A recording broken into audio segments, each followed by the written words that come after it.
Our Lord will return, bathed in rays of gold.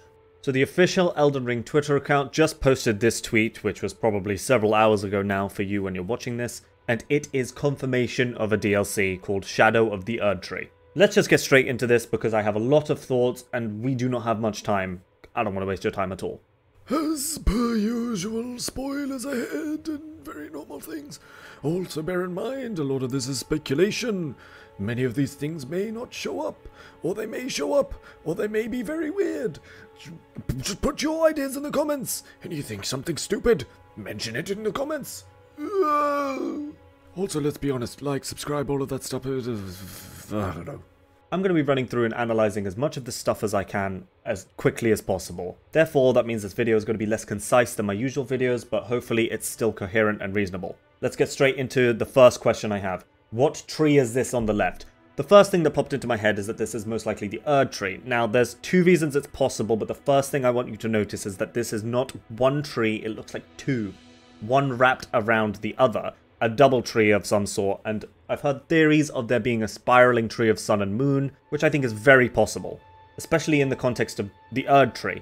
Now, there's been a lot of talk about grafting when it comes to the Erdtree and the Haligtree, especially as reasoning for Godric's obsession with it. The main version I've heard, which I believe is Tarnished Archaeologist's theory, is that the Erdtree is a beech tree that has been grafted onto a coniferous great tree. This double tree, whether it's a tree of sun and moon or something different, now that gives us the possibility that this is the Erdtree, and most likely then an earlier form of the Erdtree if that's the case. There is, however, the possibility that this is the Haligtree. Now, the Haligtree has two different sets of leaves.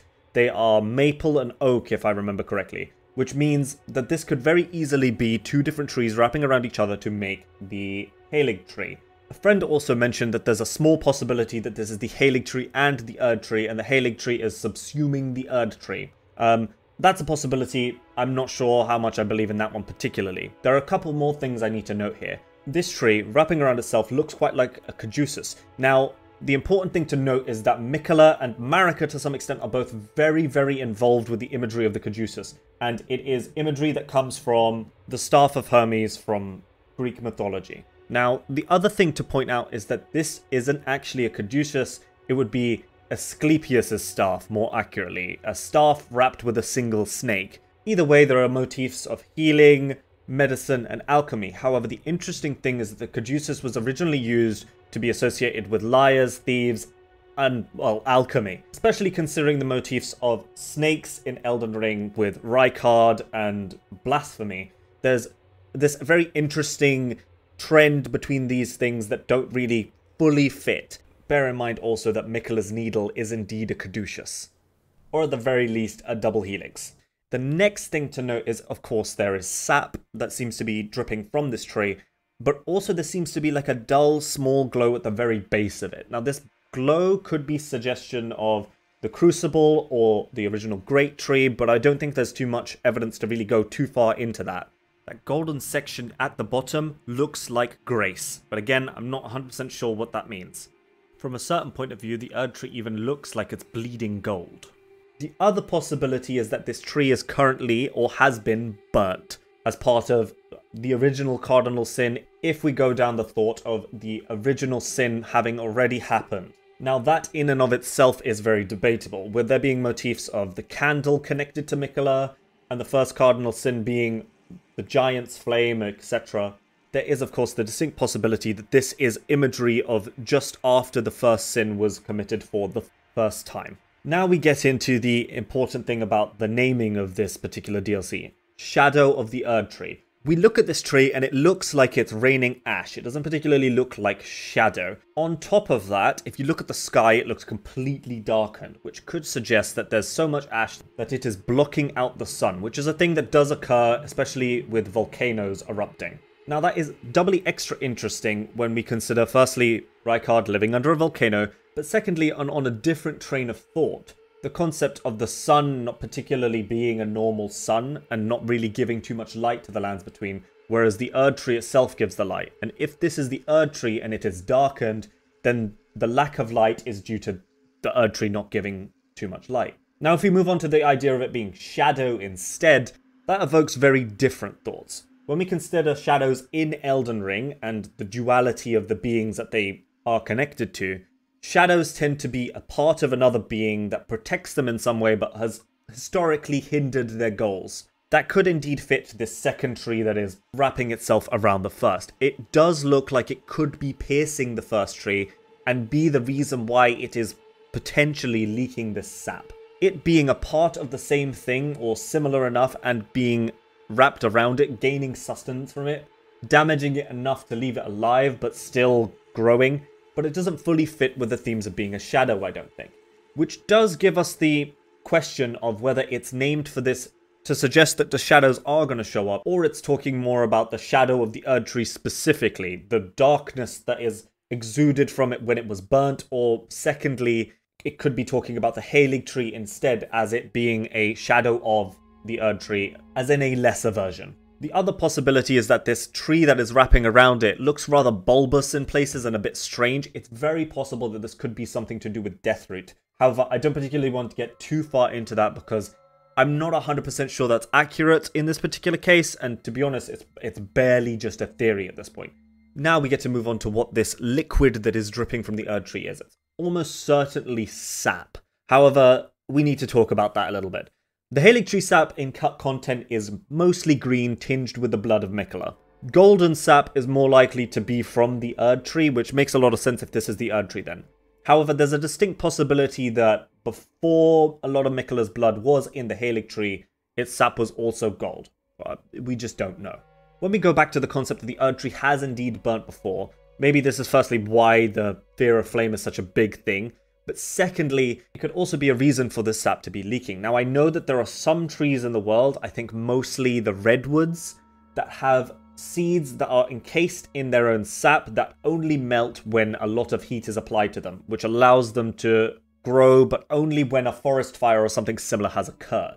This could be very similar, but also very interestingly, this does mean that there's a possibility of this being set during the Age of Plenty, when Marika was giving blessings and boons to everybody. It could literally be the reason why Marika's Age of Plenty ended as well, because the sap only started flowing because of the original burning. The Blessed Dew Talisman mentions, it was once thought that the blessed sap of the Erdtree would drip from its boughs forever, but that Age of Plenty swiftly came to a close, and with time, the Erdtree became more of an object of faith. And it stopped flowing because it got sealed because there wasn't enough heat around. That being less likely, but more likely that the actual tree healed itself and fully grew into one single tree. The other thing to point out is that this could potentially, and very much so more unlikely, be something similar to the Leyendell wax. I don't think that's very likely, but it's possible. The other thing on top of all of that to point out is, one of my friends mentioned that the actual sap could look like a spear. The spear could also then indeed be just a manifestation of grace as dew, which is also very interesting, considering that grace in-game looks like it grows up from small plants. Whether that means anything, I don't particularly think so, but it's a possibility. Okay, now it's time to move on to the other half of this. First thing, Torrent has no saddle. This definitely evokes images of the past, considering the fact that Torrent, when we play the game right now, does indeed have a saddle, and quite a complex one at that. There's also been a theory that Torrent's whistle is made of unalloyed gold, which would make a lot of sense if MIQUELLA was the owner. The second thing to note is that this individual who is on the back of Torrent is in a feminine horse riding stance called the side saddle, with both legs on one side. This does not discount many of the options that we have for who this individual is. Of course, as it is a feminine riding stance, this does say something about the rider. If it's Marika, that makes perfect sense, but if it's MIQUELLA, this could suggest that MIQUELLA is leaning into that Saint Trina persona, which does have a far more feminine tilt to it. That also means that we could indeed potentially see that the rather interesting form of Saint Trina on the torch, the adult form, in Elden Ring in this DLC. Ranni does mention during the game that they were close to the previous owner, which does make it very interesting and does connect MIQUELLA with Ranni if this is MIQUELLA, but also makes it more likely that this is Marika. So then now that we get a chance to look at which individual it could be, who is it? MIQUELLA or Marika or somebody entirely different? The first option is of course MIQUELLA. We need to get into the first idea of MIQUELLA and the cut content behind MIQUELLA. There is a vast amount of cut content connected to MIQUELLA, between Rico, Saint Trina, the Cradle song, an entire boss fight that was probably cut with Melania, which could mean a couple of different things. if this is connected to sleep, that does kind of add to this ethereal imagery that we currently see. It could be connected to a realm of death, considering the ghostly headstones and crucifixes. Well, I say crucifixes, they're more crucifixion posts than anything. And it does give us the possibility of there being a MIQUELLA boss fight in the future, using that dialogue or using new dialogue. This also, of course, gives us the possibility of Malenia being an NPC, or a chance to kill her again, but in a fight that's even scarier with MIQUELLA as a phase. If you are interested in looking into any of this, I would suggest Sekiro Doobie's videos. There is a plethora of great content from that channel. Please check it out. If this is MIQUELLA, however, what does that particularly mean? Firstly, it connects MIQUELLA to Rani with Torrent. The second possibility is that we, as the Tarnished, are either MIQUELLA or we're continuing his legacy. One of my friends, Kage, mentioned that he thought that we, the Tarnished, could be a demigod, and making it more specific to be MIQUELLA would make a lot of sense. Another one of my friends also just mentioned that MIQUELLA could be the Melina of this DLC, just as a traveling buddy that pops along every once in a while and tells us to do things, and that sounds fantastic. The next possibility is that this is either in the past, of course, or this is in a dream. There's also the possibility that this is in an afterlife of some sort, considering the headstone. If this is MIQUELLA, how is that possible, considering MIQUELLA's body in the Mogwin Dynasty? Now, we do have to point out that there's a distinct possibility that the body in the Mogwin Dynasty isn't fully representative of what MIQUELLA looks like or is, considering it looks like it's more of a reused asset of Morgoth's body in order to make things make sense. There are a few possibilities for why this MIQUELLA body is showing up. If it's in the past, that makes sense, it's just MIQUELLA. If it's in the future, it's possible that MIQUELLA would be able to return to form, either Rani style, getting a new body, whether that's a doll body or not, or something completely different. The next possibility is that this is, of course, a dream sequence. Now, we do need to consider the fact that St. Trina has imagery in the game of what they look like in a dream sequence, and they are MIQUELLA, just straight up. So by connecting those dots, I don't think this is what MIQUELLA would look like in a dream sequence. But that doesn't make it impossible, it just makes it unlikely, I think. Another interesting thing to note about this rider is that the trimming of their dress is very similar iconography to the MIQUELLA Knight Sword. But the iconography looks like the circles of either the planetary systems around the Lands Between or whatever, perhaps alchemical symbols that MIQUELLA and other figures are connected to. But there is another possibility. MIQUELLA was said to look like Marika when MIQUELLA was younger, if I remember correctly. The mist around this area isn't particularly purple, so it doesn't really invoke imagery of MIQUELLA, I don't think. The mist is white. And I personally don't think the hair looks fully like MIQUELLA's either. It looks a lot more like Marika's crown braid, which is a little bit strange, I think. There's also this golden armband, which I think could very easily be the one that Marika has around her biceps. MIQUELLA doesn't seem to have something similar on his image, either in the intro or afterwards, so I do think this leads us to believe that it's more likely to be Marika. There's also the connections of Hugh saying that Roderica has eyes similar to someone who had spirit tuning or spirit connection capabilities, which means that if that was Marika, Marika does have connection to a spirit world or the spirits in general. There is another third possibility of who this individual is that I think is a lot less likely, and that is the Gloam-Eyed Queen. Either way, that being said, we don't see any eyes, we can't tell. I think that's pretty unlikely, realistically. If it is Marika, what does that mean for the DLC? I think that means it's likely that this DLC is going to happen during the Gloam-Eyed Queen days then. Maybe when Malekith was fighting the Gloam-Eyed Queen and the Godskins. And if that is the Erdtree, that would connect very well timeline-wise. I've heard other people also mention that this individual could be a young Radagon, which, let's be honest, if it's Radagon, Marika is Radagon, sure. Moving on again, the location. What location is this particular image taken in, or art of? The first instance of thought is very obviously Altus, considering the wheat. Of course, if this was the Altus Plateau, that does mean that there's a possibility of it still being MIQUELLA. MIQUELLA does have a statue in the Altus Plateau, where you get the golden amber starlight. The ruins look very similar to some of those in Altus. They look like they could be churches, perhaps. Also, or at the very least, the one on the right is a church. There's obviously the graves as well, but all of those things could have been from a time before Marika's reign entirely, which doesn't really discount or suggest anything. They're just kind of there. The gravestones also look somewhat similar to the big one in the Misbegotten's arena in Castle Morn. The headstones are ghostly, which isn't the most strange thing, but it is strange. This could also be suggesting possibilities of a great battle happening here, which, to be fair, Altus has seen many battles, especially outside of Leyendel's gates. On the right, however, there is something very strange happening. If you look at the headstone on the far right, there looks like there's a wisp that seems to be coming off it, that maybe I'm just seeing things here, it's possible.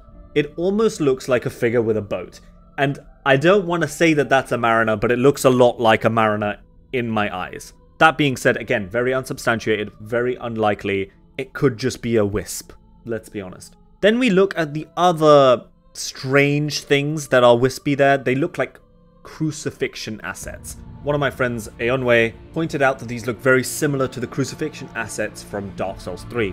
Now, I haven't played Dark Souls 3, so I cannot verify. However, apparently they are in the Crucifixion Woods between Undead Settlement and Farron Keep / Cathedral of the Deep.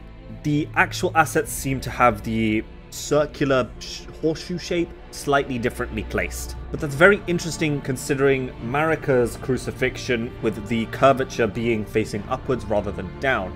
Now, there's a couple of different things that this could suggest.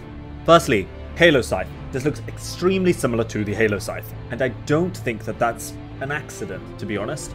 I'm not 100% sure what that means, but it could suggest that MIQUELLA is more likely as a possibility of this individual here. The next possibility is that this is connected to the Eclipse. However, the Eclipse heater shield and the Eclipse symbol don't look fully connected, but it's close enough that there's a suggestion there, I think.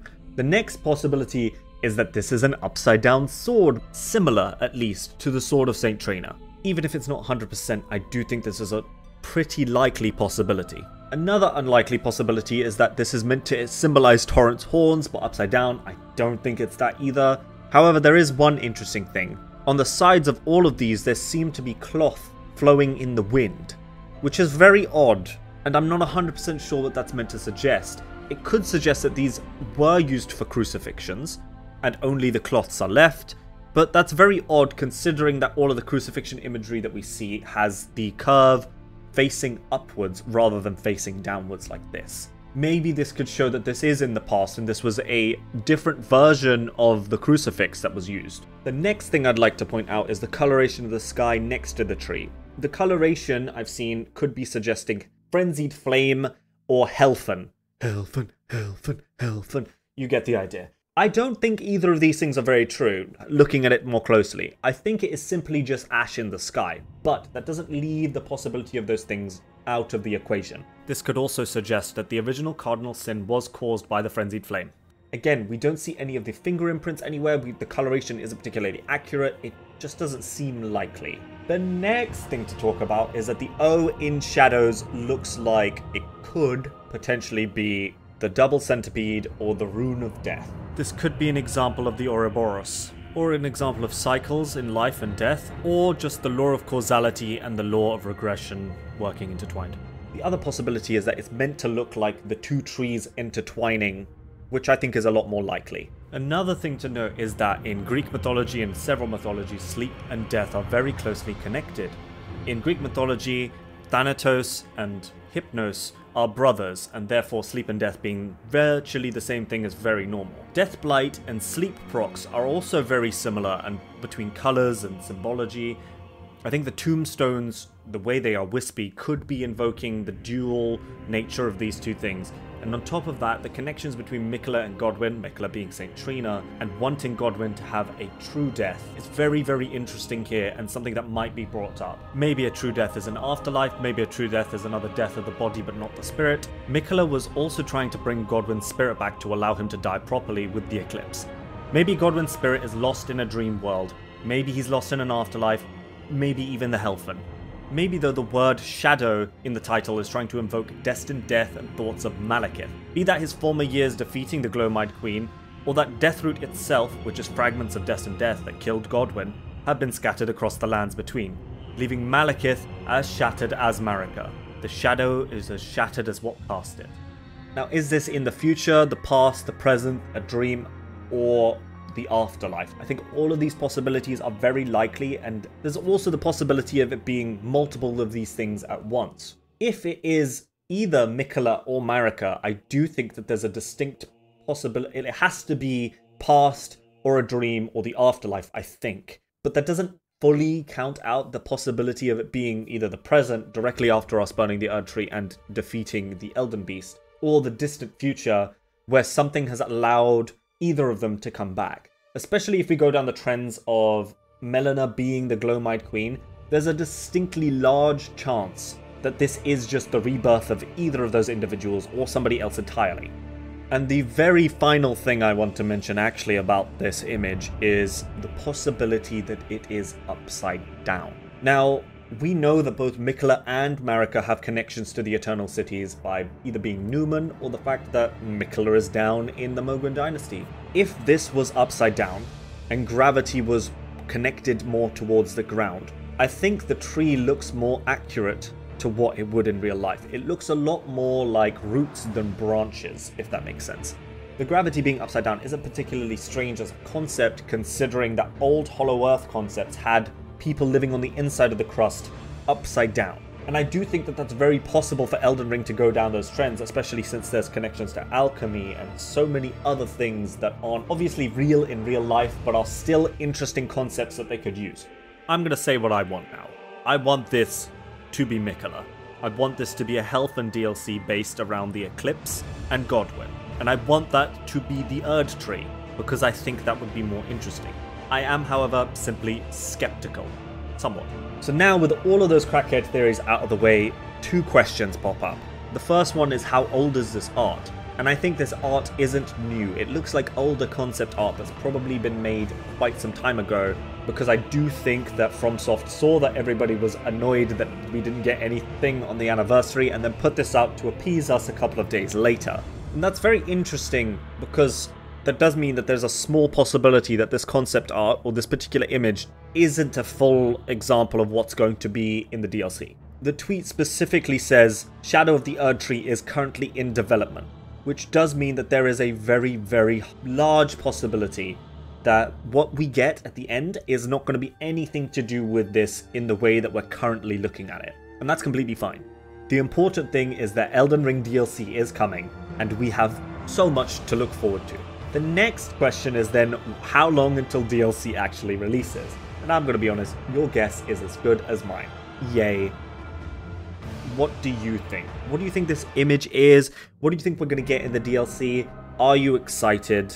Are you going as mad as I am? Because, oh my god, we're waiting for this for months. First, I also want to thank you for watching. I also want to thank you for all of the support I've been getting, even though I've had to take a somewhat hiatus to try and get this next video done. 3,000 subscribers is insane, and I'm so unbelievably happy that so many of you have liked my videos enough to click the silly red button. Huge shout out to my Elden Lord Patreon, AHumanJusticar, which I hate saying, but I've done it again, and my Lord of Stars Patreon, Vince. Again, the work simply cannot get done without your help. Both of them have been subscribed for months, and it's literally been so long since I've had a chance to say their names, so thank you again. I've also got to shout out a bunch of different people who have done a whole load of work to help me behind the scenes throughout this entire time.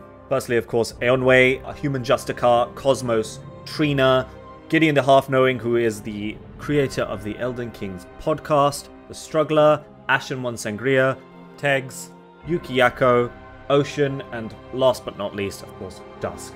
Thank you again for all of your help, and most importantly, thank you all for watching. I will see you again soon with either a stream or a video. The work is never done, and MIQUELLA is mine and mine alone.